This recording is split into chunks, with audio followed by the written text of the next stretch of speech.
Bonjour, Eddie. Oh, bonjour. Bonjour. Bonjour, monsieur. Bonjour, monsieur. Bonjour.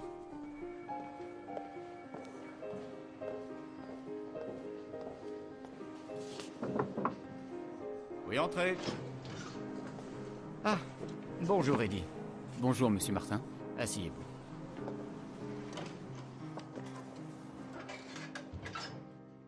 Saint Augustin d'Hippone, c'est un autre érudit, un érudit algérien, dont la réflexion profonde est imprégnée d'humanisme, un érudit qui a œuvré au service de toute l'humanité, qui a donné de la voix aux aspirations d'une société vulnérable.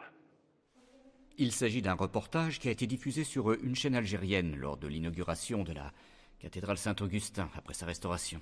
Je pense l'avoir vu lors de sa diffusion, monsieur Martin. Écoutez, Eddie, le monde entier étudie la philosophie du grand Augustin et son apport dans la philosophie et dans l'humanité. Il y en a même qui considèrent que c'est le premier philosophe du christianisme occidental, alors qu'en réalité il est berbère. Personne ne sait, ou très peu de gens, qu'il est algérien.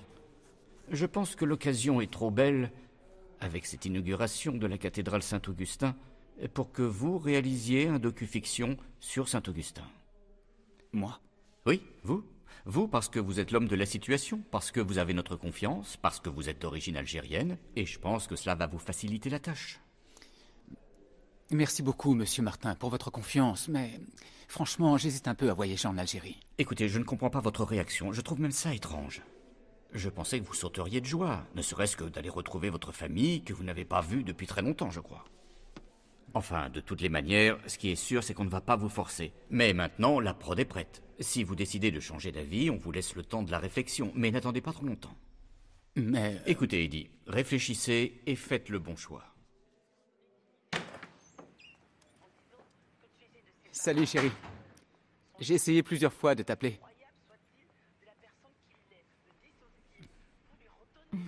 Assieds-toi, j'ai un truc à te dire. Moi aussi, j'ai quelque chose à te dire.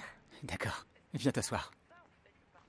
Oh, doucement, s'il te plaît, Eddie. Je suis enceinte. Tu es enceinte? Oui, c'est ça. Est-ce que t'es sérieuse? Ça fait même 2 semaines que je le soupçonnais et aujourd'hui, j'en ai eu la confirmation. Et c'est quoi la solution maintenant? Qu'est-ce que tu veux dire par c'est quoi la solution? Il faut que tu comprennes, c'est pas trop le moment. J'ai suffisamment de boulot à faire, d'accord? J'ai des objectifs à tenir. Oublie cette histoire de bébé. Excuse-moi, mais je te parle pas de m'épouser, j'ai juste dit que j'attends ton bébé, c'est la moindre des choses. Si cela ne te convient pas, on ira chacun de son côté. Kenza, pourquoi tu t'évertues à détruire notre relation? On est bien comme ça suffit. Pour toi, ça suffit. Tu considères que notre relation n'est que purement physique. Ça n'a rien à voir avec l'amour. L'amour, c'est le sens du sacrifice, du partage et de la responsabilité. Mais tu n'as pas l'air de connaître ces valeurs. Attends. Je t'aime, Kenza. Moi aussi, je croyais que tu m'aimais.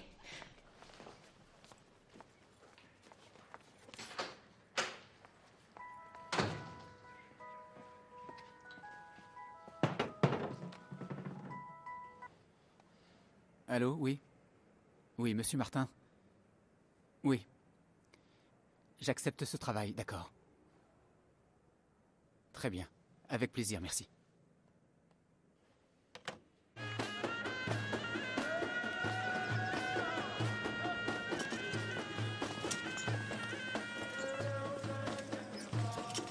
Bon, écoutez, on se voit à l'hôtel, d'accord? D'accord, Merci. Taxi? Bonjour, vous êtes libre? Oui, bonjour. Je vous dépose où? À Soukaras. Très bien.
Bonjour. Oui, bonjour. Oh, maman!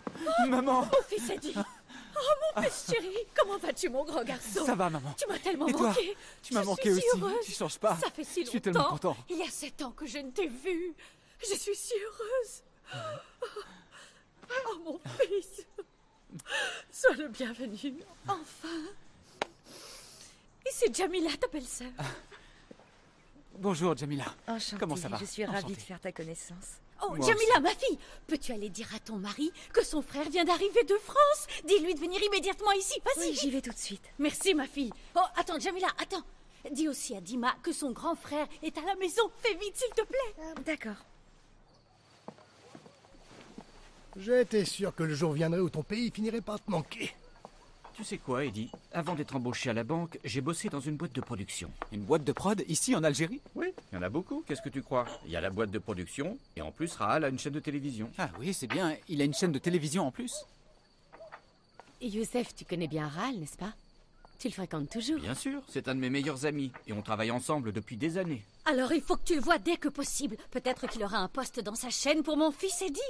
Quoi, tu parles de moi? Bien sûr de toi et de qui d'autre. Tu Non. es mon fils. Écoute, maman, j'ai déjà un job, je ne cherche rien. J'ai compris. T'es là pour monter ta boîte, c'est ça? Non, désolé, mais vous ne m'avez pas compris. Je suis venu de France juste pour faire un film ici, c'est tout.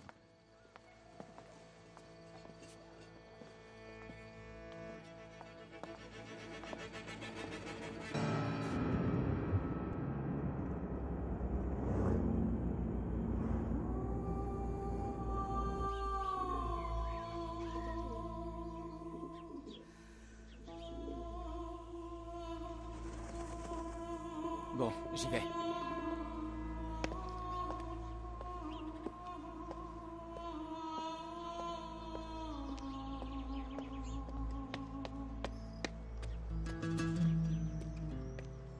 Et voici l'œuvre complète de saint Augustin en latin. Ça, c'est le trésor de la bibliothèque. Une édition qui date des années 1760. Et parmi ses œuvres, il y a les Confessions, un ouvrage qu'il a écrit lui-même de son vivant et qui est considéré comme la vraie naissance d'un genre littéraire et connu comme l'autobiographie et qui n'était pas connu chez les Grecs. Je vois. Et pour vous, voici les Confessions en français. Excusez-moi, mon père. Devrait-on comprendre par confession la reconnaissance des fautes et péchés commis selon l'Évangile ou bien autre chose? Il est vrai que l'ouvrage contient la reconnaissance des fautes, mais pas uniquement. Il évoque aussi les dons. C'est peut-être ce que saint Augustin voulait nous enseigner en disant « La reconnaissance des dons de Dieu précède la confession des péchés commis et le début des bonnes actions. » Patricius a envoyé son fils étudier à Mador, un bourg situé à quelques encablures de Tagaste. Mais Augustin, le révolté, s'est habitué à fréquenter le théâtre. Eh bien moi, je serai indifférent à son égard, tant qu'elle m'admire. Mais cela n'empêche pas, maître, que ses rêves deviennent enfin réalité. Accordez-lui un baiser, allez la voir, maître. Ah, en voilà une bonne idée. Et je vais m'enquérir de ce pas. Allez-y.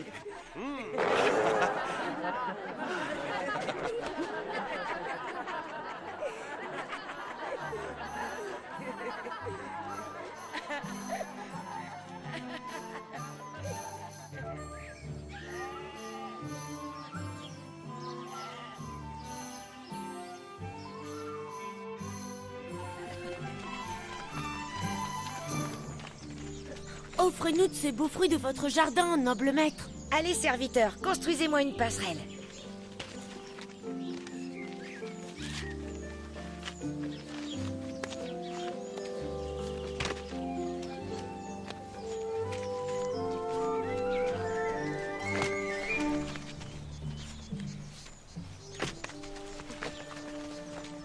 Allez, tenez mes bons serviteurs. Merci, mon maître. Merci pour ta générosité, maître. Que pensez-vous d'Augustin? Un héros ou un enfant de cœur?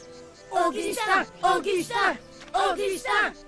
Et vous là, bande de petits voleurs! Voleurs! Arrêtez-vous, voleurs! Ah, petit pas! pas si vite. Arrête-toi. Reviens ici. Arrête-toi, sale petit chacal. Je vais aller voir ton père Patricius pour ce que tu m'as fait. Ah oui, vous allez voir mon père? Oui, je le connais. Et je connais aussi ta mère, Monica. C'est une dame bien vertueuse. Comment diable peut-elle avoir un voleur comme toi pour enfant? Je vais lui dire ce que tu as fait. Oh non, je vous en supplie pas, ma mère. Je vous promets de plus le refaire. J'implore votre pardon. Allez, viens là, sale petit voleur. Je n'ai pas dérobé de fruits parce que j'avais faim, mais parce que le vol est une chose interdite. J'ai fait cela.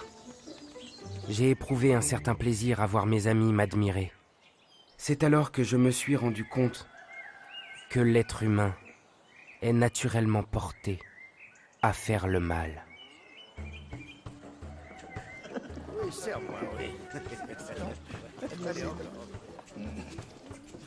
Alors comme ça, tu veux dire que toi, Ilius, le coureur de jupons, tu as consacré tout ton fichu temps à Mador à travailler comme un forcené. En fait, pas vraiment. Mador foisonne de tavernes et je ne peux m'en passer, tu le sais bien. Mais j'aime aussi le théâtre. Je suis même un passionné. Le théâtre? Oui. Comment ça, le théâtre? Oh, c'est très simple. Les pièces qu'on joue au théâtre sont absolument formidables. C'est à pleurer de rire, tu peux me croire. Demande donc à Augustin. Augustin? Quel Augustin? Eh ben, ton fils, qui d'autre? Et qu'est-ce que mon fils Augustin, qui est parti étudier à Mador, a à voir avec le théâtre? Vas-y, dis-moi, hein? C'est à moi que tu demandes? Demande-lui. Je l'ai vu tout récemment au théâtre où se jouait une de ses farces. Le fier soldat. Il avait l'air transporté de joie. À mon avis, il doit tenir son attrait des plaisirs de la vie de son père.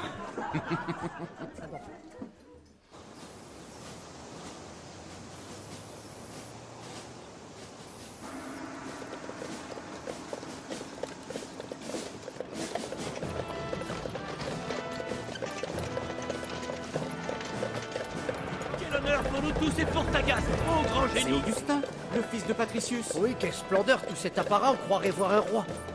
Bienvenue à vous, vénérable maître. Soyez le bienvenu, génie de Tagaste. Longue vie à notre maître. Jeune maître, il est temps de se réveiller.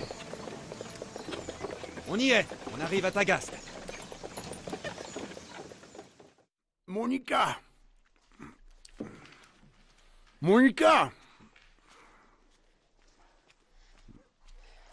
Bon appétit. Je vais encore manger seul, on dirait. Les enfants ont déjà mangé. Et toi? J'attends Augustin pour dîner avec lui. Alors tu n'as pas l'intention de jeûner aujourd'hui? Voilà, Augustin.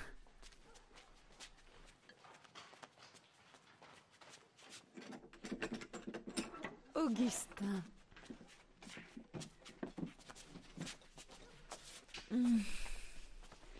Perpetua. Navecios. Tu peux me dire pourquoi tu arrives si tard, Augustin? C'est à cause de la roue de la vieille charrette qui s'est détachée et on a perdu beaucoup de temps à la réparer, sans parler de ce sacré mulet qui ne voulait pas avancer. Et que dire alors de l'autre tête de mule qui a laissé ses études de côté pour aller traîner dans les théâtres? Qu'est-ce que tu veux dire par là, père? Parce que tu imagines que je ne sais pas à quoi tu passes ton temps à Mador.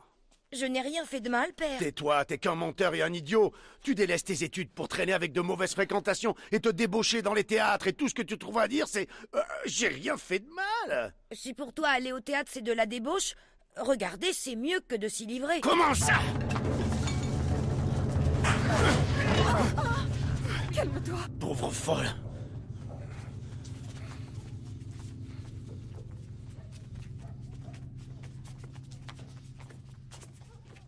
Ne sois pas en colère contre ton père.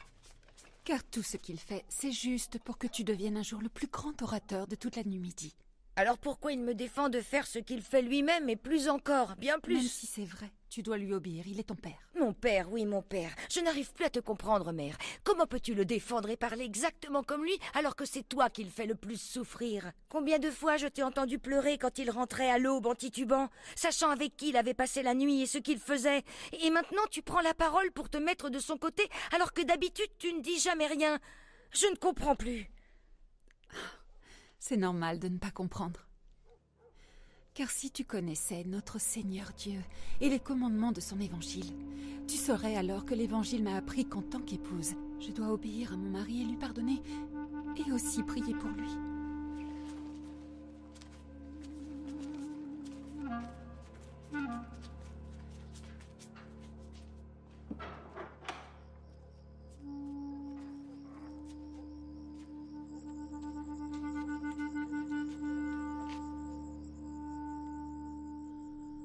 Oh mon Seigneur, mon Dieu et mon Sauveur, Jésus-Christ, viens à mon secours. Aie pitié de ton humble servante. Que ta miséricorde atteigne le cœur de Patricius. Illumine l'âme et le cœur de notre fils Augustin. Éloigne-les du mal et des passions de ce monde. Mène Augustin sur la voie de l'obéissance. Et ne laisse pas les péchés le dévoyer, Seigneur. Purifie-le de tous ses démons, de ses pensées mauvaises et impures. Écoute ma plainte. Entends mes supplications et exauce ma prière. Toi qui es le roi, toi qui es le glorieux et l'éternel. Amen.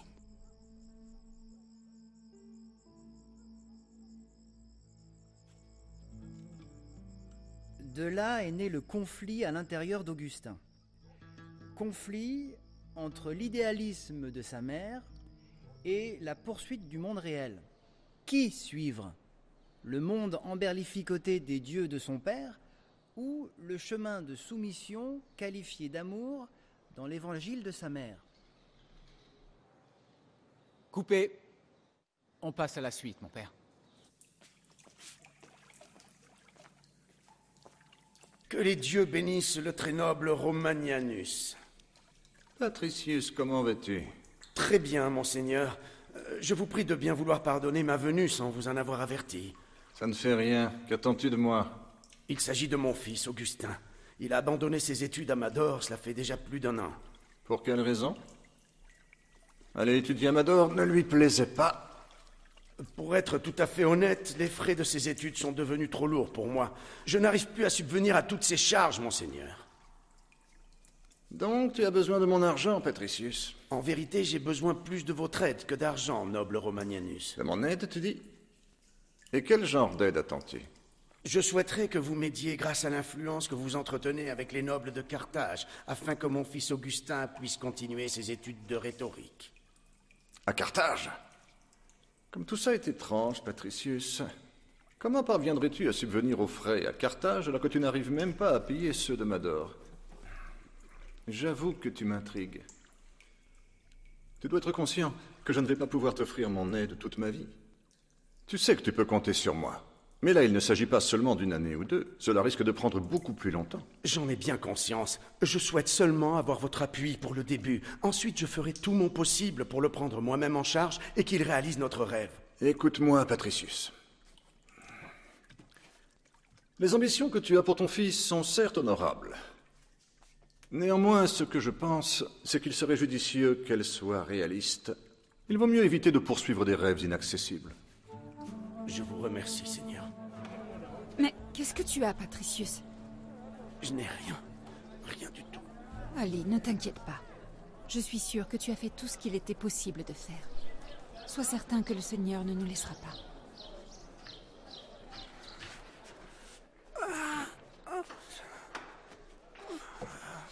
Qu'est-ce que tu as? C'est rien. Ça va. Allez, va t'allonger un peu.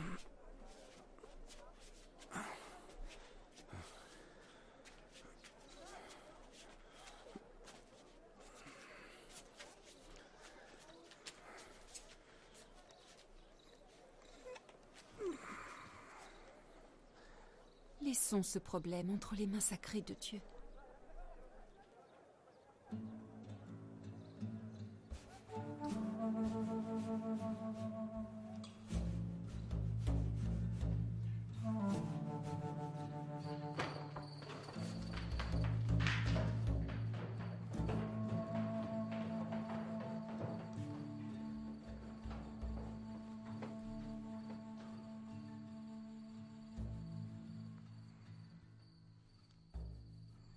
Rejetez-vous Satan, ses mauvaises actions, son adoration et tous ses mensonges.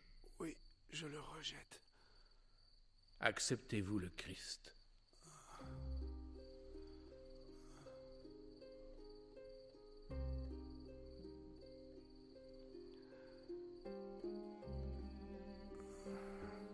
Oui, j'accepte le Christ. Croyez-vous qu'il est roi et Dieu? Oui, je crois qu'il est roi et qu'il est notre Dieu.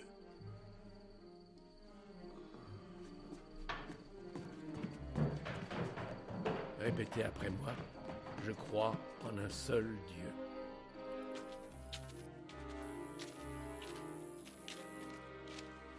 Dis, pourquoi t'es parti en laissant notre père? Qu'est-ce que je suis supposé faire? Eh bien, rester auprès de lui. T'as pas l'air triste comme moi qui soit malade. En vérité, je suis très triste, parce qu'il croit que grâce à son baptême, il deviendra un vrai chrétien, et qu'il pourra jouir d'une vie éternelle, comme ne cesse de dire Mère. Je suis désolée, mais je comprends rien à ce que tu dis.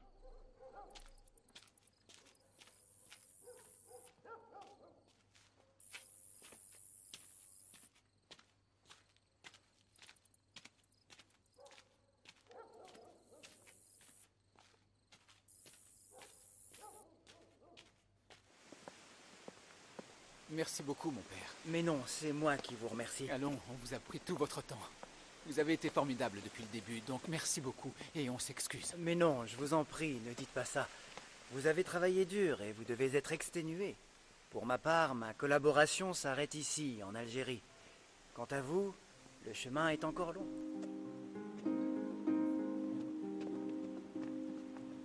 Chacun de nous veut que la justice soit appliquée. Une justice basée sur la vérité. Mais que signifie donc la vérité? Enfin, j'aimerais conclure mon propos en toute objectivité en disant que la vérité reste à jamais cachée et ne peut la trouver que celui qui veut réellement la chercher, celui qui possède des yeux clairvoyants et un très grand discernement. Celui qui est doué de sagesse et de probité comme vous. Excellent, excellent, excellent, excellent, excellent.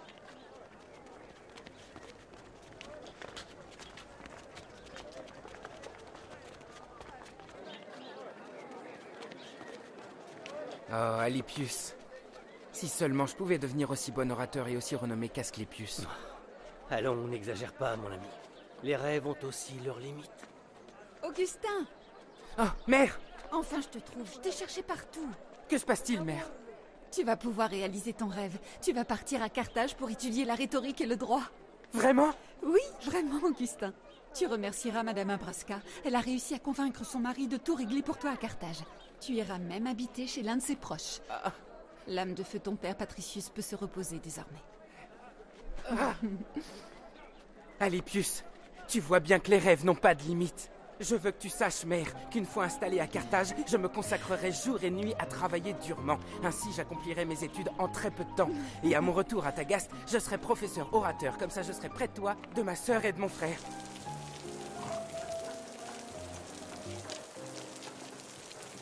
Enfin, je suis libre. Seul, loin du bâton du maître, loin des yeux de ma mère, et loin de la tombe de mon père. Je peux enfin me réaliser et choisir seul mon destin. J'arrive, Carthage.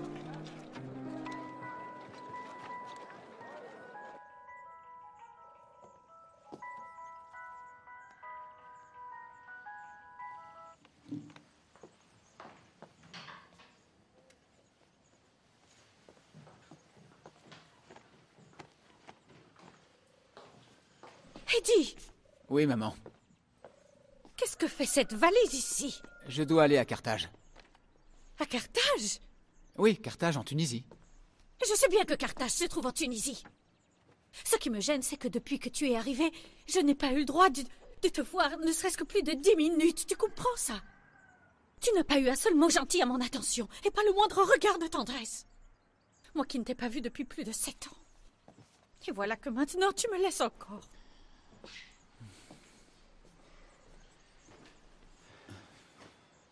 Maman, je dois juste me rendre en Tunisie. Tu sais bien que j'ai un film à terminer. Je regrette, c'est mon boulot. Bon, écoute-moi. Je te promets que dès que je reviens, nous sortirons, toi et moi, et nous irons boire un petit café, et on ira se balader. Tu me promets? Tu ne me racontes pas d'histoire? C'est promis, maman. Mais juste à une seule condition. Que j'ai ta bénédiction. Que Dieu t'offre tout ce que tu désires et te guide, et mon Dieu, faites qu'il revienne à moi en pleine santé.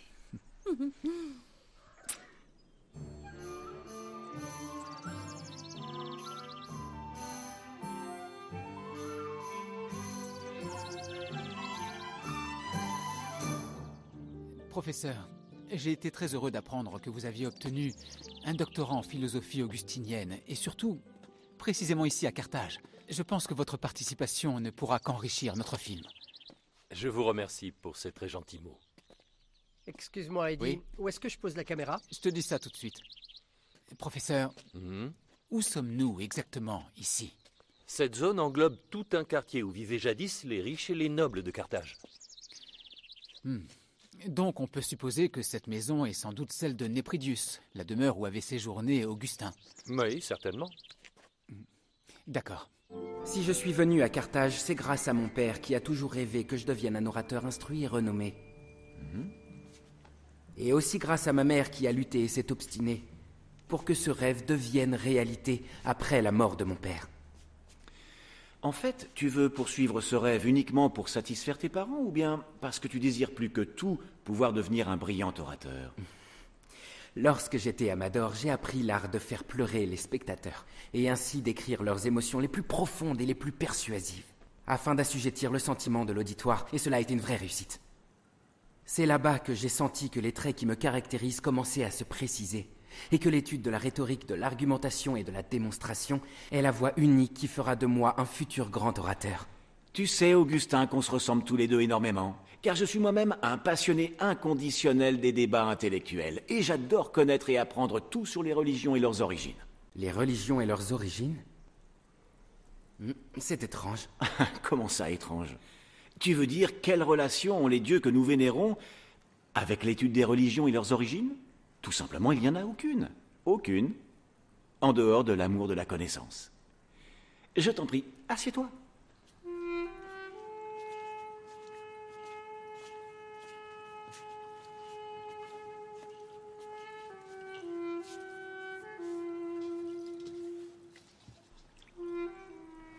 Allons, ne sois pas si timide. Laisse-la donc faire. C'est son travail. Elle s'appelle Tanit. C'est une vraie et belle berbère. N'est-ce pas?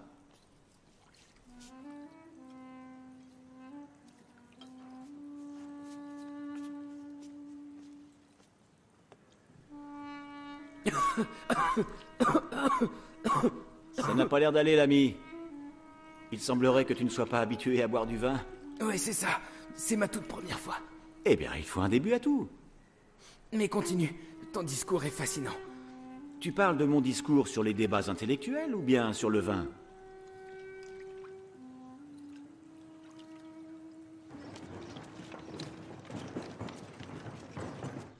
Et puis, en conclusion, la définition qu'on peut donner de la rhétorique, c'est une technique pour s'adresser à n'importe quel interlocuteur, dans le simple but de l'influencer. Et partant de cette définition, y a-t-il quelqu'un parmi vous qui pourrait expliquer les parties et les éléments de la rhétorique?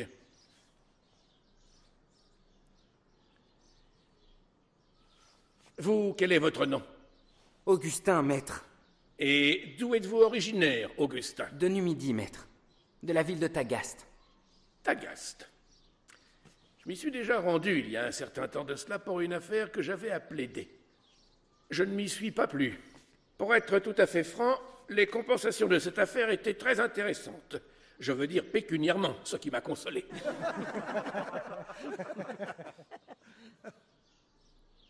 Oui, à vous, votre nom? Prios, maître. Je viens naturellement de Carthage.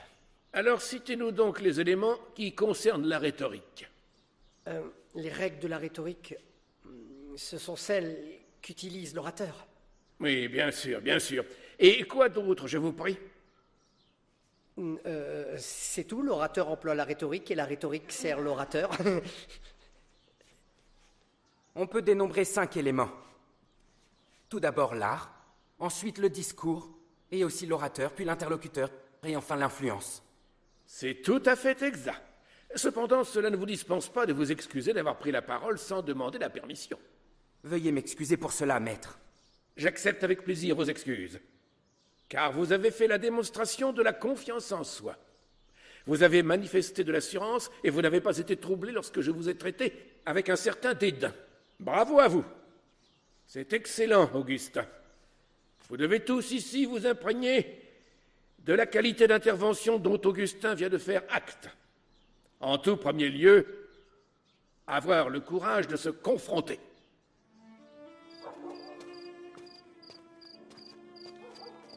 La vérité.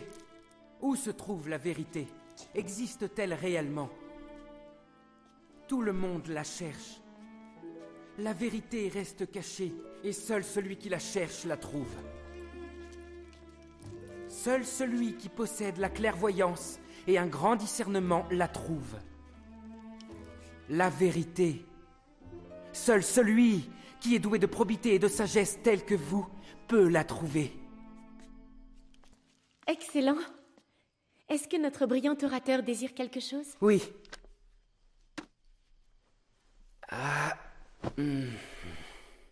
Je souhaiterais posséder un champ et une ferme dans l'une de ces belles campagnes africaines. Avec des fontaines d'eau fraîche comme celles que l'on trouve chez les riches à Carthage. De jolies fontaines décorées avec du marbre de la belle région de Carquoine. Et aussi des statues à l'effigie des grands empereurs. Et encore d'autres statues représentant de jolies femmes. Et une bibliothèque. Oui, une bibliothèque dotée des plus beaux manuscrits. Pour y passer mes vieux jours dans la paix. Et n'y a-t-il aucune place pour l'amour dans vos rêves? Comment? Oh, veuillez me pardonner.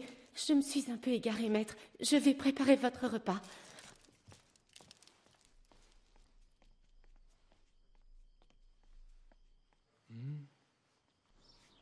Je vous ai déjà demandé d'apprendre le plaidoyer de l'orateur grec Périclès, le plus grand orateur d'Athènes. Qui parmi vous l'a étudié? Eh bien, écoutons Augustin, notre futur maître orateur.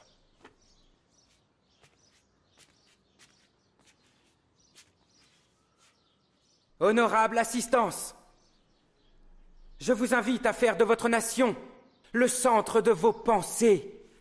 Et si vous y parvenez, rappelez-vous tout d'abord que c'est grâce au courage de ces héros qui ont donné leur vie pour le peuple tout entier. Nous leur devons toute notre reconnaissance pour cela, à jamais.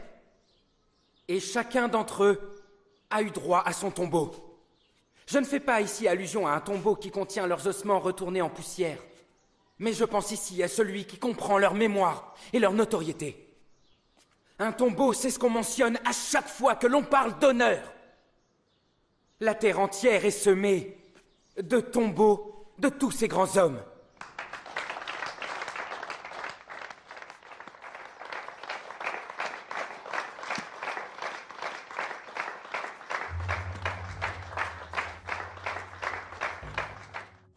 Ô Seigneur, mon Dieu, mon Sauveur, et mon roi Jésus-Christ, veille sur mon fils Augustin dans son exil. Éloigne-le de Satan et de ses serviteurs. Ne l'abandonne pas. Sois avec lui. Purifie ses pensées et quitte-le vers toi. Attends un peu, toi. Quoi? Tiens. Prends ça.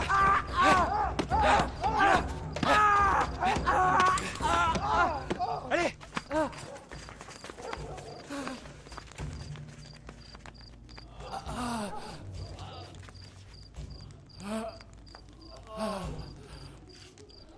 commet un péché, pardonne-le-lui.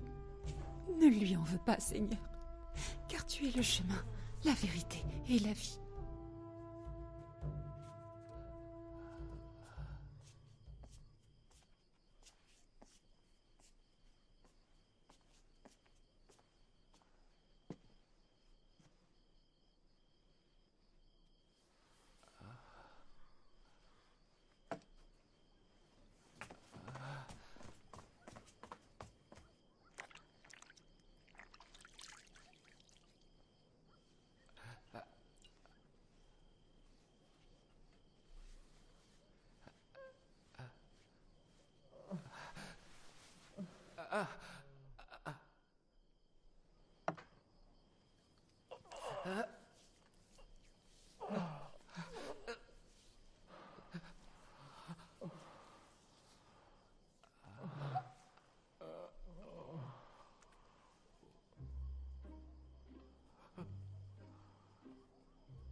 Personne ne croit que la volonté seule permet de réaliser de bonnes œuvres, à moins d'avoir la grâce de Dieu.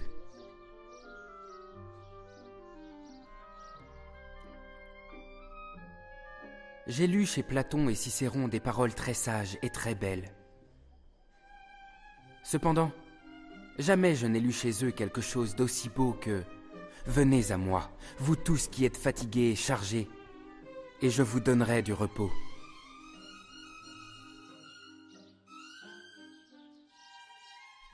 Combien de fois ai-je prié avec dérision?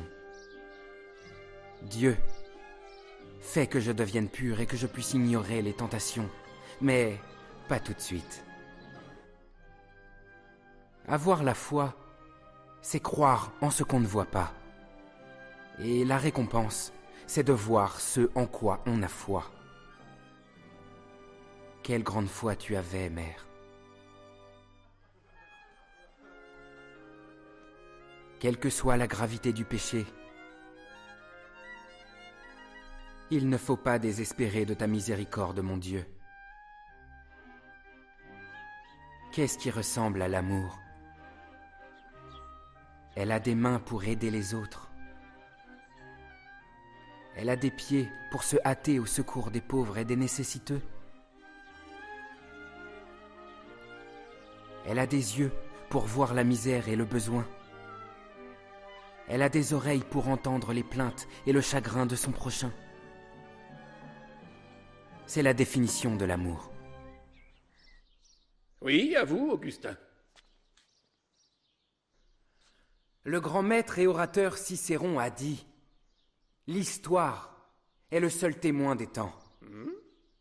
La mémoire de la vie, l'enseignante de la vie, la messagère de l'Antiquité et la lumière de la vérité. Cela veut-il dire que si nous explorons notre propre histoire, nous trouverons la vérité? » Ne soyez donc pas si naïf, Augustin. Je veux dire, il n'y a pas qu'une seule vérité absolue dans cette vie. La vérité est uniquement ce que vous ferez pour pouvoir prouver aux autres que ce que vous avancez est l'entière vérité.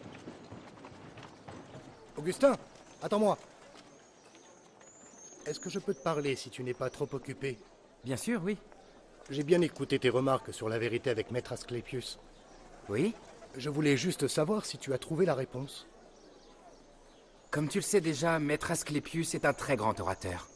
Et ses réponses suscitent toujours beaucoup d'autres questions qui nous poussent à réfléchir. Et chaque nouvelle question provoque encore et encore d'autres questions. Ça pourrait finir par vous déprimer. Pourquoi tu ne lirais pas la Sainte Bible? Tu pourrais bien y trouver la vérité. Non, je ne pense pas. Je l'ai déjà lu à maintes reprises, et je l'ai trouvée plutôt confuse. J'ai pu aussi voir dans l'Ancien Testament certaines qualités attribuées à tort à Dieu, comme la colère, la tristesse, le dépit et encore d'autres qualités auxquelles ma raison refuse d'adhérer. T'es-tu intéressé à l'enseignement de l'Église? Non, pas du tout. À vrai dire, pour moi, les enseignements de l'Église sont comme des vieux contes pour enfants. Et puis, leur but ultime est plutôt d'asseoir leur autorité. Écoute-moi, Augustin. Par exemple, qu'est-ce que tu dirais si je répondais à ton interrogation? À quelle question? Où se trouve la vérité? Vas-y, je t'écoute. Dans l'enseignement du manichéisme. L'enseignement du manichéisme? Oui. C'est le prophète Mani qui a fondé le manichéisme. Il est né il y a une centaine d'années à Babel. Et c'est au travers de ses enseignements que Mani a réussi à réformer et réunir les 3 grandes religions, c'est-à-dire le zoroastrisme, le christianisme et le bouddhisme, pour en faire une religion universelle. Ainsi, le manichéisme est devenu la nouvelle religion de la vérité et de la paix de l'esprit. Donc le manichéisme serait la vraie vérité? Tout d'abord, ce qu'il faut connaître et apprendre, ce sont les paroles du prophète Mani. Le monde est constitué de 2 anciennes origines, lumière et obscurité. Et le bien est le royaume de la lumière. Et le mal est le royaume de l'obscurité. La lumière est l'élément essentiel pour les êtres supérieurs. Et Dieu a établi son trône dans la lumière. Maintenant, mes amis, nous allons accueillir notre nouvel ami, Augustin. J'ai appris par notre cher Aquilius que vous étiez en quête de la vérité. Cela nous comble de plaisir. Mais j'aurais tout d'abord aimé savoir si vous êtes chrétien. Non, non. Alors, à quelle religion croyez-vous? Je suis ma propre raison. Très bien, très bien. Puisque vous suivez votre raison, les préceptes du prophète Mani seront votre vérité. Je suis prêt à tout entendre. Le manichéisme rejette le monde du syncrétisme. Il n'est pas possible de matérialiser Dieu et de le rapporter au monde des péchés. La rédemption des péchés n'est pas possible par le sang du Christ, comme le prétend le christianisme. C'est quand l'âme se libère de la prison du corps, dans la libération des lumières, de la prison des ténèbres, que la connaissance peut libérer de la captivité de l'ignorance. C'est pour cela, mon très cher Augustin, que nous avons le devoir de nous opposer à ces chrétiens qui prétendent que le salut de l'âme réside dans la mort du Christ sur la croix sans contrepartie. Toutes leurs fausses théories sur la grâce et l'amour de Dieu éloignent de la vérité. En fait, la seule voie juste est celle de mortifier nos corps, de nous abstenir des plaisirs afin de pouvoir atteindre la transcendance de nos âmes.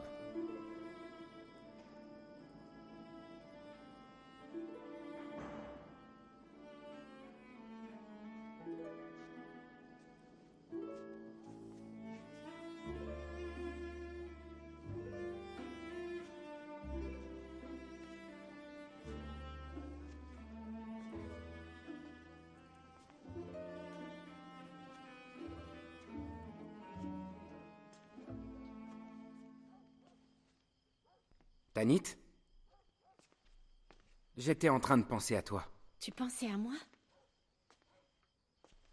Je veux dire à un sujet qui te concerne directement. Comme c'est étrange, car je pensais également à quelque chose que je dois t'apprendre, une chose qui nous concerne tous les deux. Et quelle est cette chose? Non, d'abord toi, dis-moi ce que tu tiens à me dire. Hors de question. Au moment où le soleil va apparaître, les nuages doivent s'éclipser. Je viens d'apprendre que j'attends un enfant. Un enfant?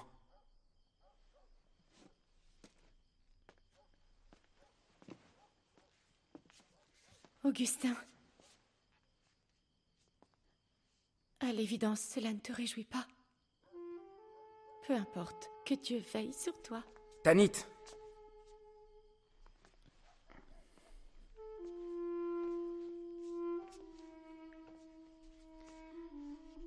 Tu sais bien que je ne te laisserai jamais.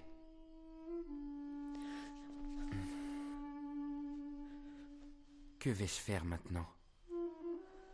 La vérité veut que j'abandonne les plaisirs de mon corps alors que je suis attaché à elle, et bien incapable de le faire. Et la voilà qui attend un enfant de moi. Est-ce la main du destin qui arrête mon adhésion au manichéisme? Mais je l'aime.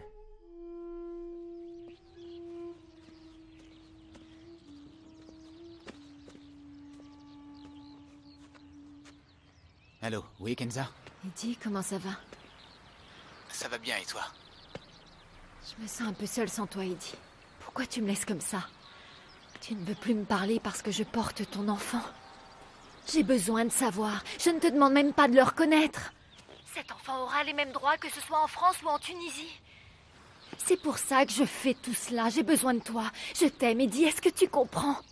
Écoute, Kenza, moi aussi je t'aime, mais tu sais bien que je suis coincé ici. Tu veux quoi? Que je quitte mon travail et que je rentre? C'est impossible. Je n'arrive plus à te croire. Comment je peux te prouver ma sincérité? Laisse-moi venir pour finir le séjour avec toi. Tu me manques, Eddie. J'en peux plus de rester seule. Bon, c'est d'accord, tu as gagné. Et si tu penses que c'est une preuve d'amour, très bien, je suis d'accord. C'est vrai? Oui, tu peux venir. Je t'adore, Eddie. Je t'aime. Moi aussi, je t'aime. De tout mon cœur. Je dois te laisser. À bientôt, chérie.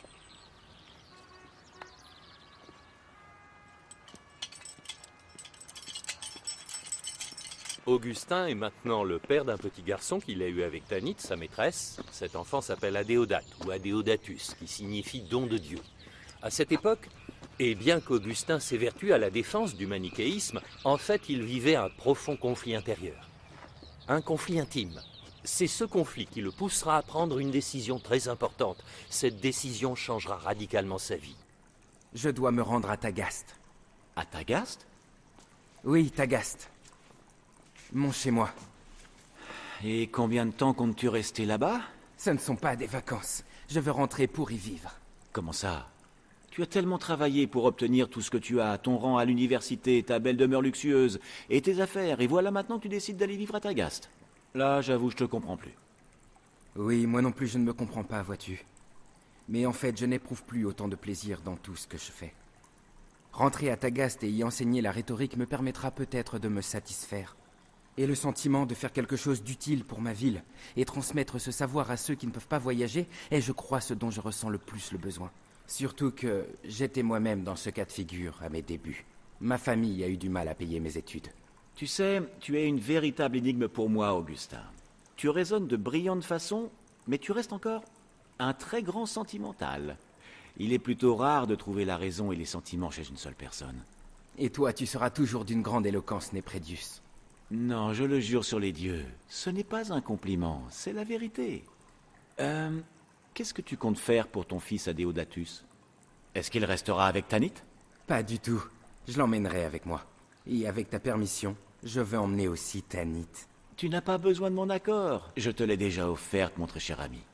Et il me semble qu'elle ne t'est pas indifférente. Elle a été tienne et elle est restée depuis que tu as mis le pied dans cette maison.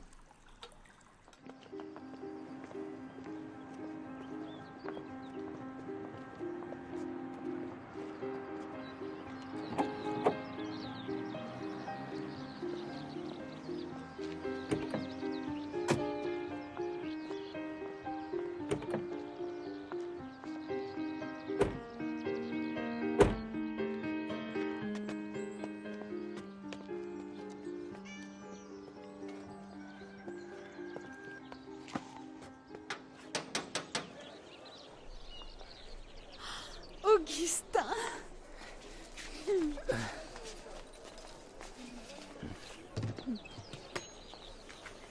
Si tu savais comme tu m'as manqué, mère. Tu as changé, mon fils. Tu es un grand homme maintenant. Voici Tanit, ma femme. Tanit, sois la bienvenue à Tagaste. Je vous remercie, Madame Monica. Lui, c'est notre fils, Adéodatus, un don de Dieu. Un don de Dieu? Un don de Dieu. Et où sont Névécus et Perpétua? Névécus est au champ et Perpétua est dans sa chambre. Perpétua? Perpétua?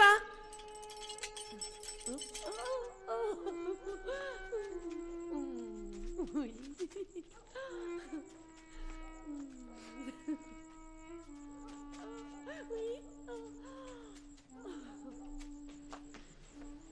Tu pensais que je ne saurais pas que vous n'êtes pas marié, Augustin? Tout Tagaste est déjà au courant. Celui qui rapporte les nouvelles de Carthage m'a dit ce que tu fais. Et maintenant que tu es devenu célèbre, ces nouvelles te concernant sont précieuses. Tu sais, mère, j'aime cette femme. N'est-ce pas suffisant qu'elle soit chrétienne? Si la loi romaine n'empêchait pas d'épouser une esclave, je l'aurais déjà fait. Tu dis l'épouser? Et comment ça? Oh, j'ai aussi entendu dire, toujours par ce même messager, que tu t'intéresserais à cette hérésie de manichéisme qui interdit le mariage? Mère, je suis fatigué, alors si tu le veux bien, je préférerais qu'on en reparle demain. Non, maintenant, Augustin. Crois-tu que je pourrais accepter ce péché au sein même de cette maison? Chut, je t'en supplie, mère. N'élève pas la voix, je t'en conjure. Je baisserai le ton pour qu'aucun humain n'entende. Mais que comptes-tu faire avec celui qui sait chaque chose que tu vis? Bon, nous allons quitter cette maison tout de suite. Non, attends. Ton enfant n'a rien à voir avec ça. Il ne mérite pas de sortir par un froid pareil. Allez, reste. Nous trouverons bien une solution grâce à Dieu.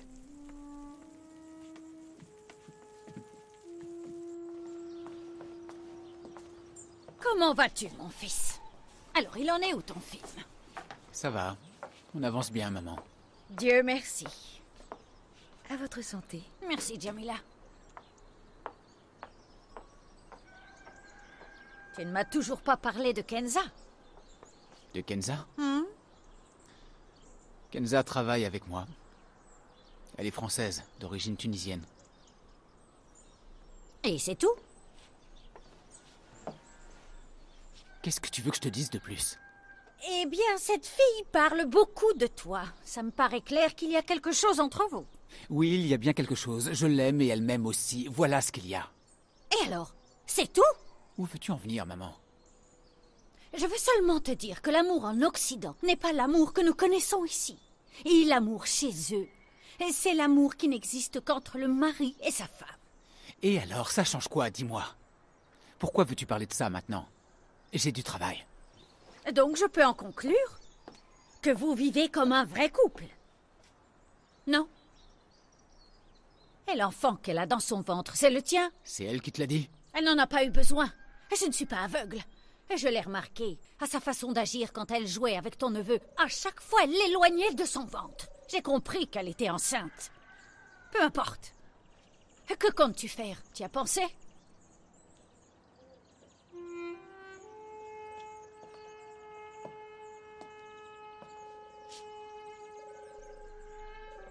Laisse ta conscience décider pour toi.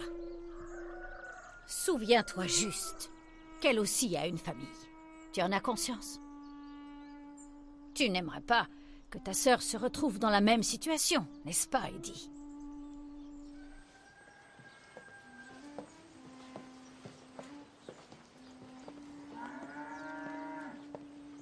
Hé, viens là. Allez, donne. Oui, allez, tire. Tu me le donnes?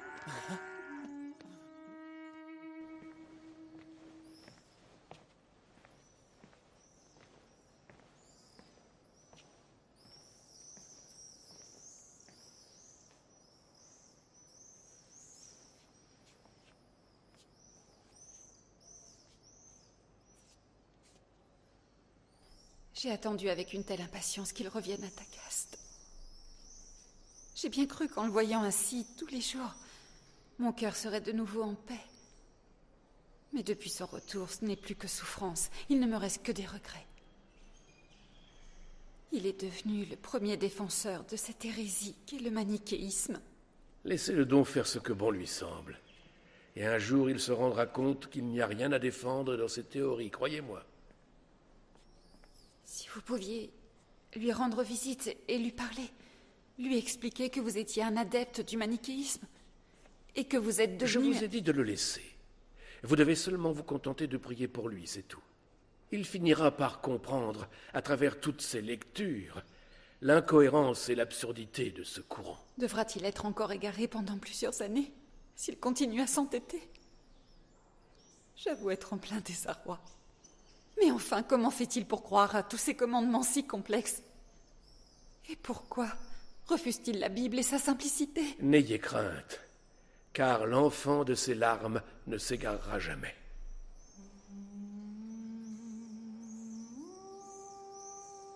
Vous ne savez pas, vous ne savez pas, vous ne savez pas, vous ne savez jamais rien.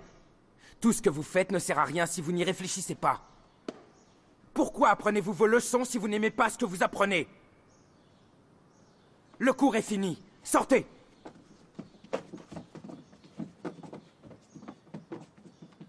Dis-moi, cher maître. Alypius. Dis-moi, Augustin, qu'est-ce qui t'a pris de t'emporter comme ça? Parce que je trouve inacceptable de passer tout ce temps ici sans parvenir à trouver un seul autre étudiant aussi brillant que toi. Qu'y a-t-il de si drôle, dis-moi? Eh bien, à vrai dire, je me suis très souvent demandé combien de temps tu allais tenir à Tagaste avant de te rendre compte que cette ville est beaucoup trop étroite pour tes rêves. D'ailleurs, je me rappelle de cette phrase que tu m'as dite un jour. Les rêves n'ont pas de limite.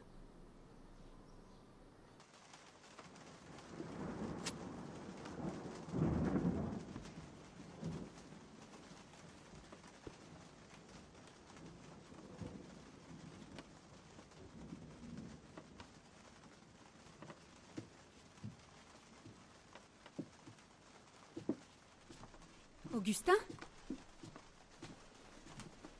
Où est-ce que tu vas avec toutes ces affaires? Réponds-moi, Augustin. À Carthage. Carthage? Pourquoi veux-tu y retourner alors que tu es revenu ici et de ton plein gré? Oui. Je sais bien, mère. Mais ma lassitude est trop grande pour vivre à Tagaste. Et je crois que mes rêves s'effondreront si je reste. Ici, mes étudiants ne me laissent aucun espoir d'en obtenir la moindre gloire. Et ton fils? Et sa maman? Qui s'occupera d'eux quand tu seras loin? Ils ne méritent pas ça. Ils vont vivre comment sans toi? Je leur ai laissé assez d'argent pour qu'ils tiennent un bon moment.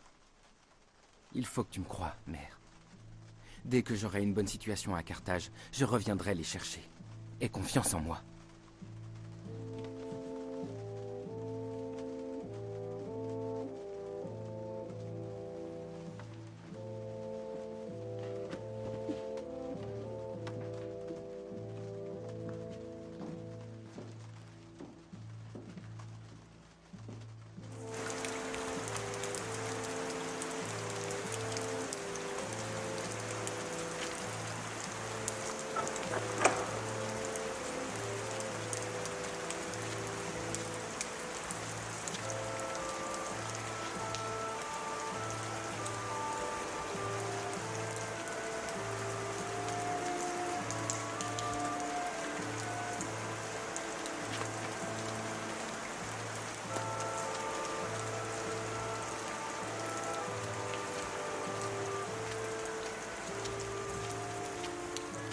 Ah, Seigneur, j'ai tellement tardé à t'aimer, à voir ta beauté suprême et éternelle.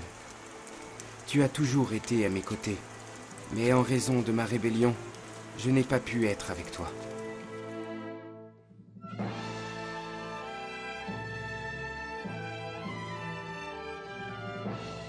Pendant toutes ces dernières années, j'ai cédé à différents désirs. Je séduisais les gens, et des gens me séduisaient. Je les trompais, et parfois ils me trompaient. Tantôt publiquement par la science, et tantôt secrètement, sous de faux slogans religieux. Comme il est absurde de tout savoir, et de ne pas te connaître, toi, Dieu et Seigneur. Je ne gagnais de tout cela qu'une pitoyable popularité, embellie par les applaudissements de la foule. Et cela me tournait la tête. J'avais oublié que la fierté avait transformé les anges en démons, et que l'humilité a transformé des humains en anges. Les idées ont continué leur lutte dans ma tête sans relâche, jour après jour.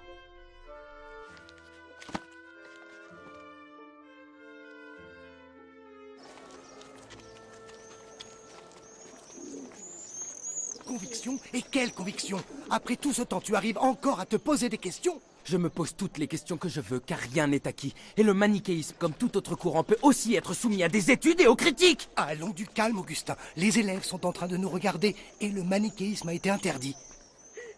Peu importe.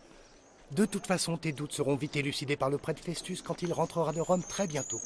Et c'est pour quand, ce très bientôt? Je crois qu'on en reparlera plus tard. Je dois te laisser. On se voit ce soir. Vas-y, à plus tard.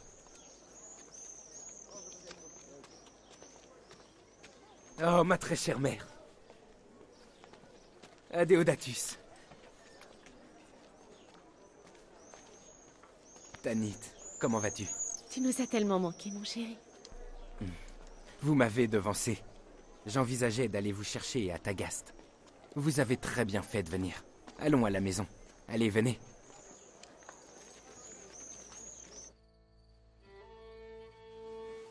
Ton chemin n'est pas le bon. Même si tu as enseigné et convaincu tout le monde avec la clarté de tes mots et ta logique. Ton chemin ressemble à la vérité, mais ce n'est pas la vérité. Je reconnais que je ressens des limites. Mais, mère, je cherche la sagesse dans sa profondeur. La sagesse et ses sources.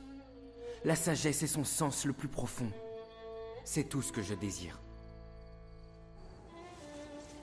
Est-ce de la sagesse d'enseigner des concepts vaniteux à tes étudiants et de prétendre, toi et tes semblables manichéistes, que le péché et la méchanceté proviennent de Satan?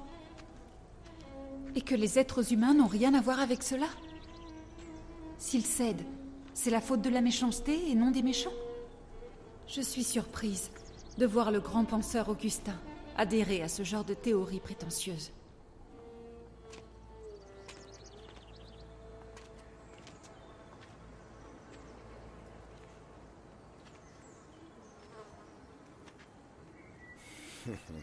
Quelle ironie du sort, tu ne crois pas? Tu es ici, à la place même où se rassemblaient les chrétiens quand ils étaient persécutés. Le même endroit qui nous rassemble ici aujourd'hui, échappant à notre tour à la persécution des chrétiens. Dans tout ce que tu viens de me dire, il n'y a pas un seul mot qui répond à ma question. Écoute, Augustin, un seul conseil. Ne laisse pas le savoir tuer ta foi, car la vérité est immuable. C'est nous, et nous seuls qui changeons. Voilà la vérité. La vérité, oui, la vérité! Je suis éreinté d'entendre ce mot vide de sens. La vérité sans une preuve, sans la moindre réponse. Vous prétendez corriger dans les livres sacrés tous les textes qui vous contrarient et qui vous dérangent. Quant à votre logique, elle consiste à tourner en dérision toutes les accusations contre vous. Et même Dieu. Vous considérez Dieu comme imparfait. Il serait même infecté d'une chose malsaine.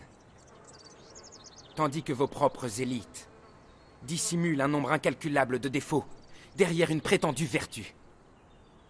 Alors oui, je trouve légitime de réfléchir. Je demande. Et c'est toujours la même réponse. La vérité, elle ne change jamais. Seulement moi, j'ai changé. J'ai dit tout ce que j'avais à dire. Fais ce que bon te semble.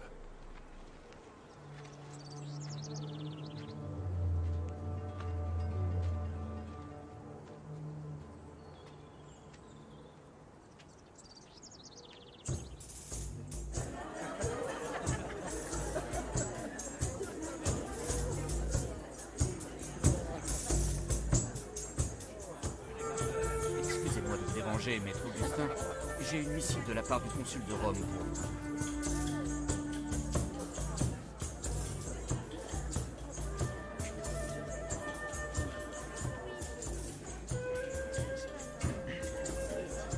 Pourquoi ne lis-tu pas cette lettre, Augustin?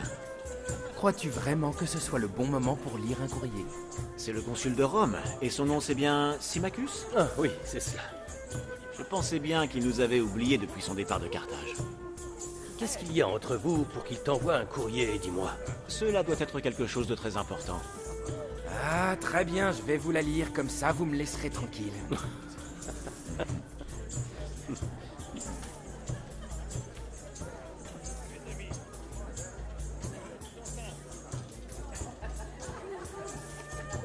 Viens, Augustin. Tu vas enfin nous dire ce qu'il y a d'écrit. Sémachus. Sémachus me demande d'enseigner la rhétorique à l'université de Rome. Si je comprends bien, tu vas être obligé de quitter Carthage. Je vais y réfléchir, mais pas avant d'avoir terminé ce très important entretien.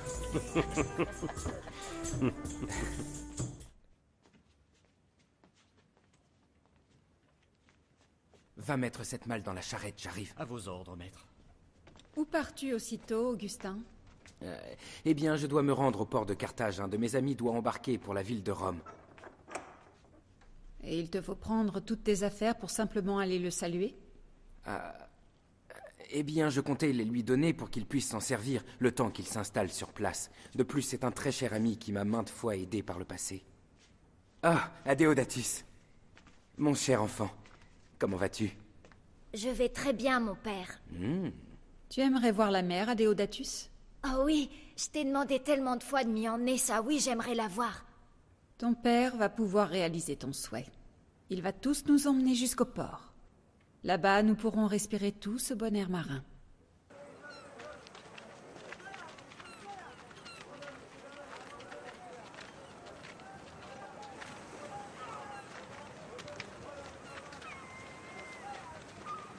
Maître Augustin! Maître Augustin! Quoi, parle? C'est le bateau, il est prêt à appareiller. Je le sais déjà, je le sais. Écoute-moi et ne dis plus rien, d'accord? Bien, maître. Pourquoi est-ce que tu me dis que le bateau va être retardé? Je fais quoi, moi, maintenant, hein? Que se passe-t-il avec cet homme, Augustin? Il y a que le porteur m'a dit que le bateau de mon ami est retardé. Et où se trouve ton ami? Je suppose qu'il a dû aller se reposer quelque part en attendant que tout soit enfin prêt. Je pense que vous devriez rentrer à la maison. Pourquoi y retourner? Il vaut mieux que nous restions l'attendre avec toi. Alors vous voulez rester? Pourquoi faire? Je viens de te le dire, le bateau a pris du retard. Je préfère être seul pour retrouver mon ami. Votre présence ne fera que me ralentir, sans compter que vous risquez d'être bousculé par la foule. Alors... Que dirais-tu d'aller m'attendre dans son église que nous voyons en haut de cette colline? C'est une bonne idée. Mais ne tarde pas trop, veux-tu? J'essaierai, mère, je vais essayer, promis. Allez-y, prenez ce chemin.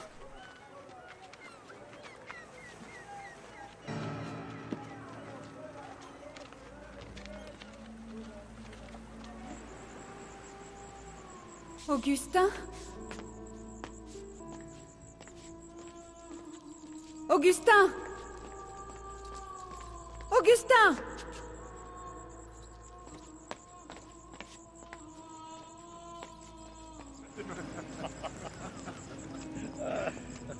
Sa femme l'a même quitté. Il m'a dit.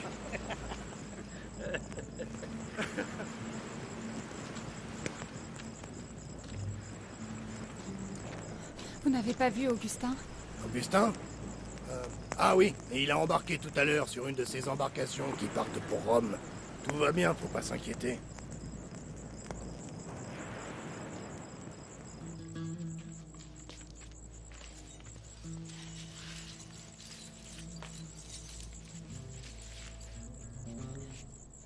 Tanit, Augustin nous a abandonnés. Il s'est embarqué pour Rome.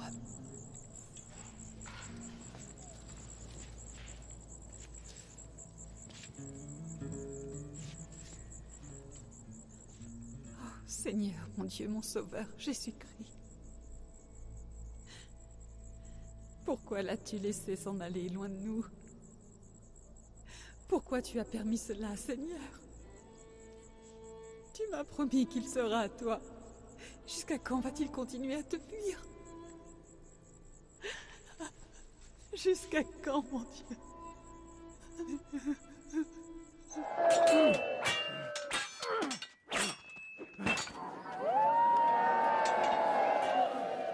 Si tu savais comme je suis heureux de te voir à Rome, Alypius. Quoi, tu ne supportes plus la vie ici à ce point? Je ne supporte plus la désinvolture de mes étudiants. Ils ne payent même pas mes émoluments.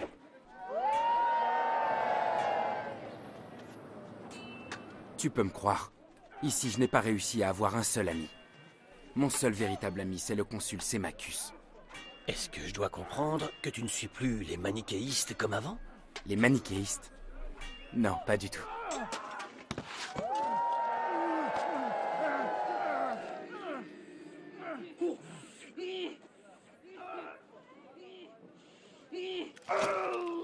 Écoute-moi, cher Augustin, tu sais bien que tu es l'une des personnes qui comptent le plus pour moi. J'ai bien compris lors de nos dernières rencontres que tu ne voulais pas rester plus longtemps à Rome. Alors quand le tribunal de Milan m'a indiqué qu'il recherchait urgemment un professeur de rhétorique, j'ai naturellement pensé que tu feras un excellent candidat pour eux. Merci. Merci énormément, monsieur le consul. Ce qui est le plus important, Augustin, c'est que ta voix résonne dans l'enceinte du tribunal de Milan et le plus tôt possible. Je t'en prie.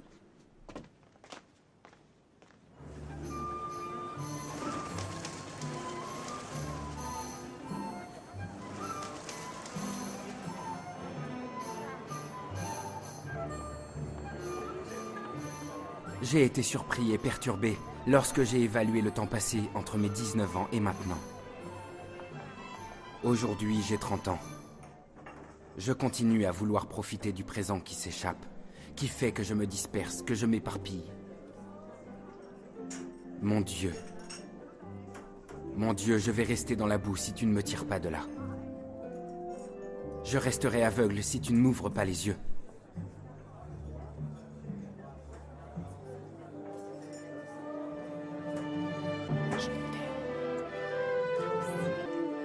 On dirait que le destin nous réunit toujours, hein? Ça va, Augustin? Augustin.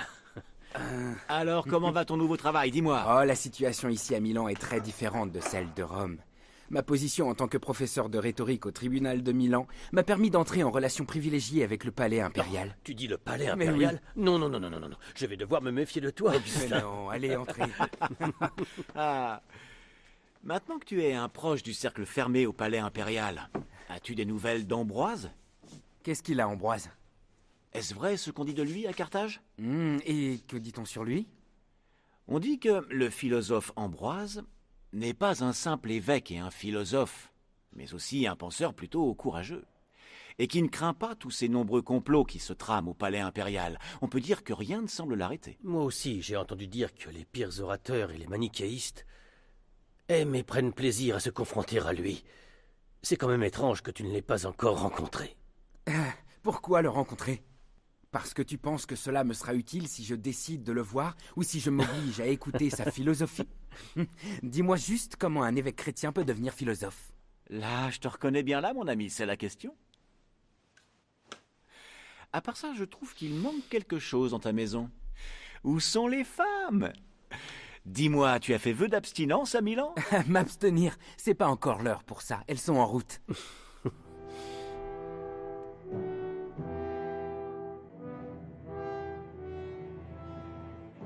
Voici l'ordre de l'empereur Valentinien. Tenez. Est-ce que je dois assister au serment de l'évêque Ambroise? Je n'en vois pas l'intérêt, j'y perdrai mon temps. Quelle en est la vraie raison, en fait? Le palais commence à craindre l'influence d'Ambroise, mais aussi la sympathie qu'éprouve le peuple de Milan pour lui. Nous aimerions savoir à quoi pense Ambroise et ce qu'il prépare. Et vous êtes celui qu'il nous faut, celui qui peut le comprendre et celui qui pourra l'arrêter.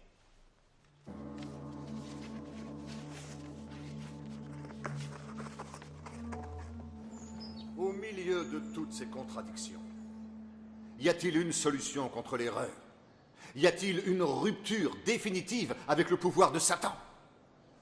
Y a-t-il une lumière éternelle qui jaillira pour devenir la caractéristique de la vie qui rejettera l'obscurantisme? Dans notre contemplation de la nouvelle ère, nous constatons que Dieu a pris forme humaine pour les malfaisants, les pécheurs et les déchus, et non pas pour les justes. Comme il le disait lui-même, je ne suis point venu appeler à la repentance les justes, mais les pécheurs. Nous pouvons donc comprendre que les justes, les parfaits, sont les plus éloignés de la face du Dieu clément. Ils ne peuvent pas connaître le goût de la bénédiction gratuite.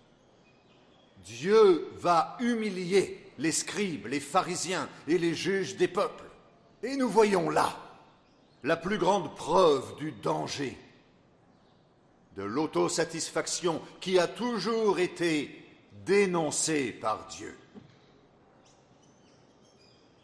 Seul face à l'erreur, Celui qui a la foi entend, parce qu'il écoute, tandis que celui qui n'a pas la foi n'écoute même pas. Et même s'il écoutait, il n'entendrait pas. J'ai été honoré, monsieur l'évêque, d'avoir pu assister à votre excellent prêche. Tout l'honneur revient à Dieu qui nous a permis de transmettre son message. Votre simplicité de langage permet à n'importe quel auditoire de tout bien comprendre. Et dans vos mots, il y a quelque chose qui touche le cœur, qui m'a permis de ressentir une paix que je n'avais jamais connue auparavant. Je vous promets de venir assister régulièrement à vos messes, dès aujourd'hui. Je serai très honoré que vous y assistiez.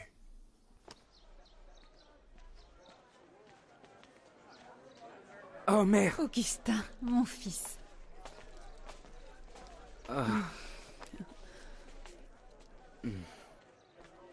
Adéodatus. Mon père, tu m'as tellement manqué. Tu m'as manqué aussi, mon fils. Comment vas-tu, Tanit? Je vais bien. Mais entrez, venez vous asseoir par ici, venez.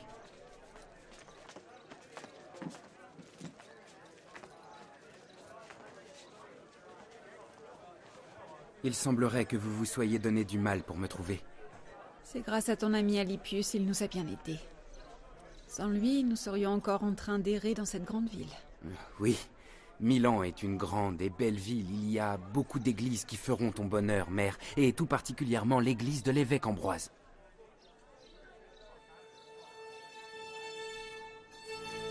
Je ne peux pas nier une certaine admiration envers les idées, la rhétorique et la philosophie de cet évêque. Ce que vous me dites me semble très grave et très sérieux, Augustin. Cela confirme bien toutes mes craintes. Je ne vois pas de danger à admirer sa philosophie. Si vous, qui êtes un orateur émérite en rhétorique, admirez son discours, alors que dire du peuple? Cet Ambroise a su accaparer les esprits de tous ceux qui gravitent autour de lui. Il pourrait aisément influencer ces gens n'importe quand, attaquer le palais si l'envie lui en prenait. Mais ça n'arrivera jamais. L'histoire de cet évêque s'arrêtera ce soir.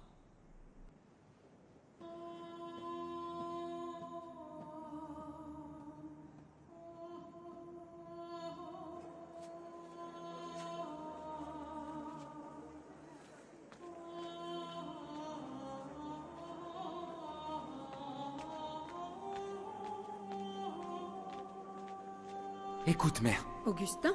Il faut que nous quittions cet endroit au plus vite. Et pourquoi ça? Je tiens beaucoup à rencontrer l'évêque Ambroise. J'ai quelque chose d'important à te dire. Tu pourras parler avec lui une autre fois. Je te le répète, je ne partirai pas avant d'avoir vu l'évêque Ambroise.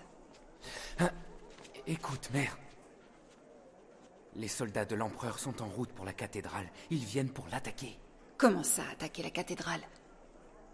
Tu crois que je vais abandonner la maison de Dieu pour te suivre? Je t'en supplie, mère. Il n'y a plus de temps à perdre. Tout le monde ici me connaît.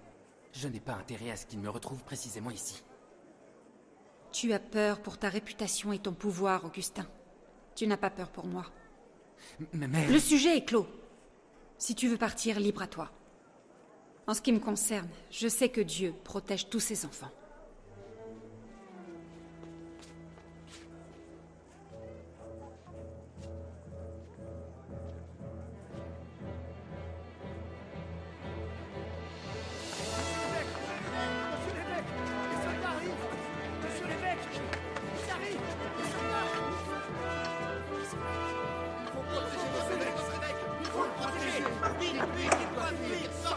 Que se passe-t-il? Et que signifie tout ceci?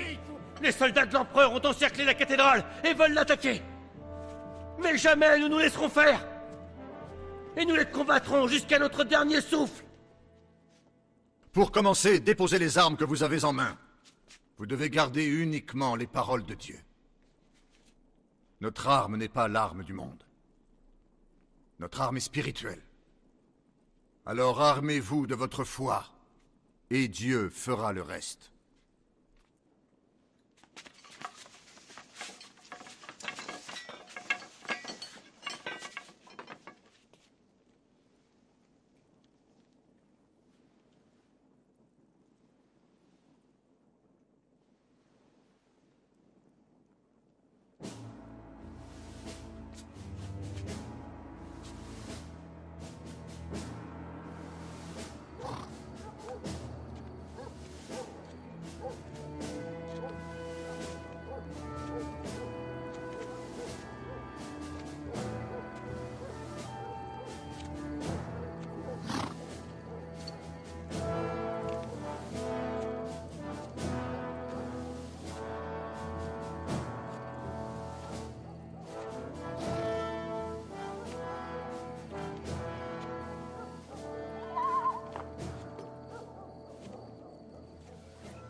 Je suis heureuse que le siège de la cathédrale par les soldats ne se soit pas terminé par un bain de sang.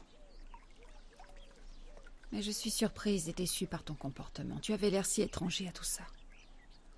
Parfois, je n'arrive plus à te comprendre, Augustin. Tu semblais être ami avec Ambroise, puis tu agis comme tu l'as fait ce soir-là. Le fait que je sois devenu ami avec l'évêque Ambroise ne veut pas dire que je sois devenu un chrétien. Si je le fréquente et écoute ses sermons, c'est sur ordre de l'empereur. Il faut que tu comprennes ma situation vis-à-vis du palais impérial. Je travaille pour eux, je n'ai pas le choix. J'aimerais te parler d'un tout autre sujet maintenant. Quoi donc encore, mère? Que veux-tu dire? Je veux dire, mon fils, que tu avances dans l'âge. Il est grand temps que tu choisisses une épouse. Une épouse? Oui. Une épouse qui convienne à ton statut actuel. Je n'ai pas trop la tête à ça en ce moment, mère. Écoute-moi, mon fils. Récemment, j'ai fait la connaissance d'une pieuse et jolie jeune femme à l'église. Elle s'appelle Tertia. Son père est quelqu'un d'important. Je suis sûre qu'elle serait un parti idéal pour toi dans ta situation. Ce n'est pas le bon moment, mère. On en reparlera. Écoute-moi, mon fils. Tu devrais d'abord la voir, ensuite tu prendras ta décision. Ne t'inquiète pas. Tu auras tout le temps qu'il te faudra pour y réfléchir. Elle doit attendre encore 2 années pour être en âge de se marier.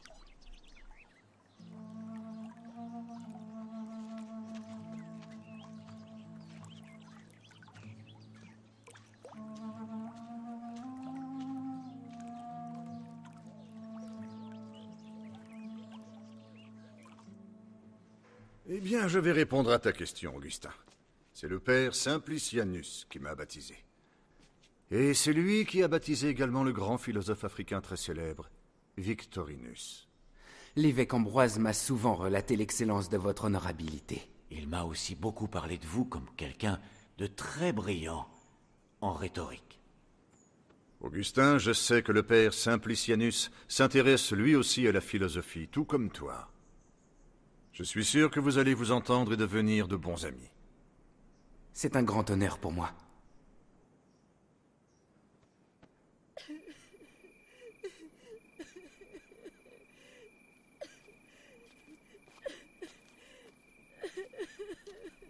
Adéodatus?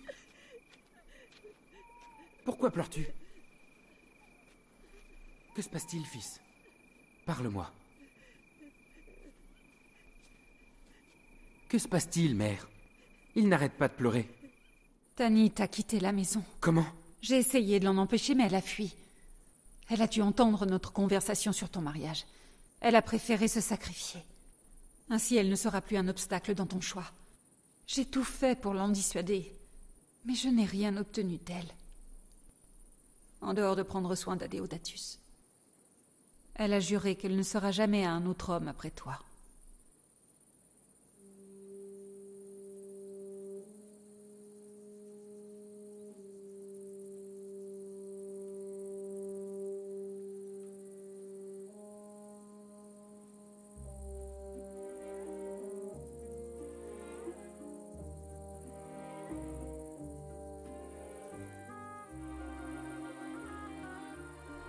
Suite au départ de sa concubine, après 14 années de péché, saint Augustin vécut une vie totalement différente.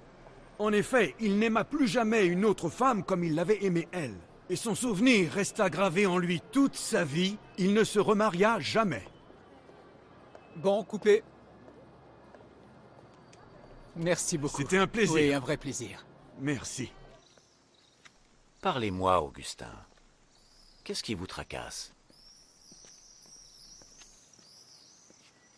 J'ai beaucoup de choses sur le cœur, mais je ne sais pas quel chemin prendre.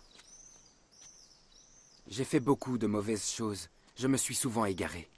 Connaissez-vous le philosophe africain Victorinus? Oui, je le connais. C'était l'un des philosophes les plus réputés de Rome. Dieu a conduit le philosophe Victorinus vers la foi. Et ce même Victorinus a été capable d'accepter l'humilité du Christ, que les sages ne voient pas et que les enfants connaissent. C'est ainsi qu'il a déclaré sans gêne qu'il était un serviteur du christianisme et l'enfant de la joie. Rome n'a pas du tout apprécié, mais Dieu, si. Victorinus, mon cher Augustin, cachait sa foi devant les gens et ne la déclarait qu'en présence du prêtre. Chaque fois, le prêtre lui disait « Je ne croirai votre foi que lorsque je vous verrai entrer à l'église, et seulement là. » Et ce jour a fini par arriver. Et le grand philosophe s'est enfin présenté devant le peuple de Dieu. Et humblement, il a déclaré, avec amour, sa foi envers Jésus-Christ, devant tous ces gens réunis dans l'église de Rome et qui criaient « Alléluia! Alléluia! Victorinus! Victorinus !»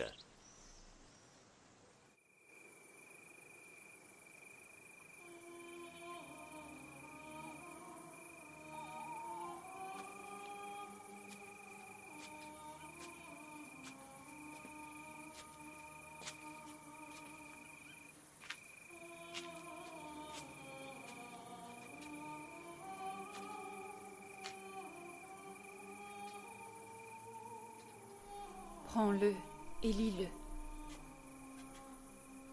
Prends-le et lis-le. Adéodatus?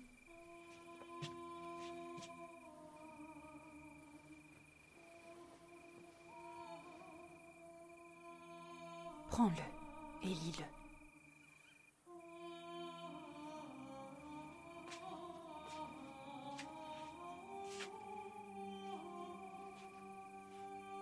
Prends-le et lis-le.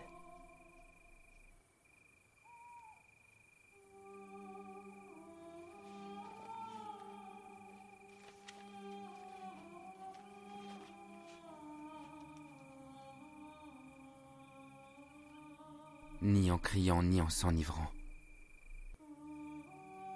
Ni en couchant et en se prostituant. Ni en se disputant, ni en convoitant. Mais en vous parant des habits de Jésus-Christ.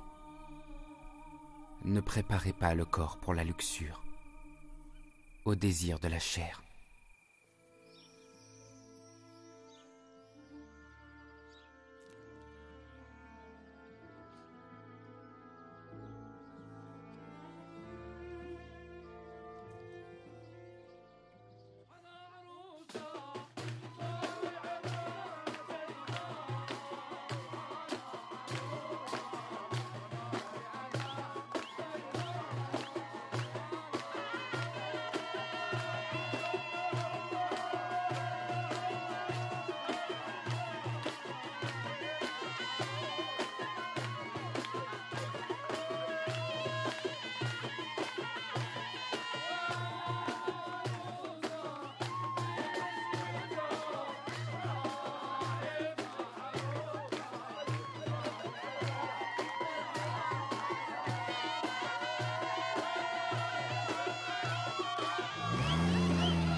Pour la première fois de ma vie, je sens que tu me parles, Seigneur. C'est la première fois que je me trouve confronté à moi-même. Ô Dieu, tu me mets face à moi-même pour que je voie toute la laideur de mes péchés. C'est la première fois que je me vois et j'ai peur. Mais comment et où s'échapper? Mon Dieu, je sens que maintenant tu regardes vers moi. Comme s'il n'existait aucun être que toi dans les cieux et sur terre. Toi seul, Dieu, sais que j'ai besoin de toi comme jamais auparavant. Aujourd'hui, je t'ouvre la porte de mon cœur et de ma vie. Je t'accepte comme mon maître et mon sauveur. Je regrette le temps passé loin de toi. Je regrette tout ce temps où je ne t'ai pas remercié. Merci.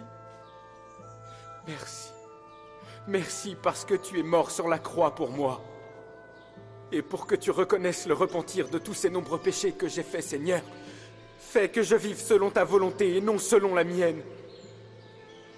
Fais que je suive tes pas. Que je marche derrière toi. Et si je marche derrière toi, alors je te suivrai.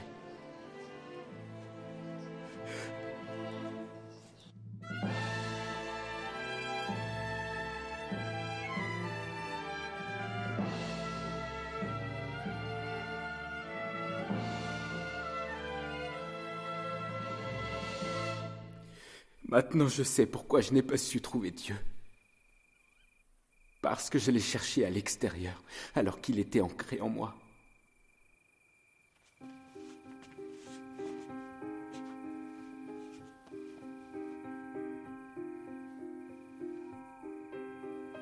Ne crains rien pour lui, car le fils de ses larmes ne s'égarera jamais.